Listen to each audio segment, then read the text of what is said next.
नमस्कार साहब। नमस्कार साहब। कई नाम बहू जी आपको?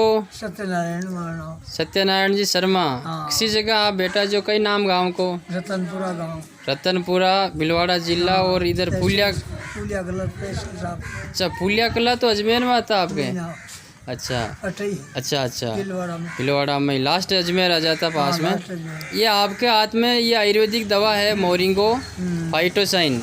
ये आप कितना टाइम यूज कर रहे काम में ले रहे हैं? 3 महीना तो ले लिया या चौथो था आज। अब चौथों की लीदी आज। हाँ। तो 3 महीना में आपके नए लीव का पहली कई तकलीफ रहती है और अब कतरो फर्क पड़ रही हो? इमो और मार कम से कम 18 को फर्क पड़ गया। आटाना को फर्क पड़ रही हो? कई तकलीफ में फर्क पड़ी हो? दासी मार कप में पड़ गया। अच्छा, अटी देखो हमारी साइड में दासी और कब में फर्क पड़ी हो? और गोडा हाथ पग दर्द में कमजोरी में है उजाल पड़ जाना तो ये पड़ जाए पेट जो में, ये 2 चीज में तो पूरा पेटेंट बात है। और आपकी राय में और भी लोग लेनी चाहो या मेडिसिन? आपने कोई दिलाई या मेडिसिन? ये मुरली जी दिलाई। हाँ।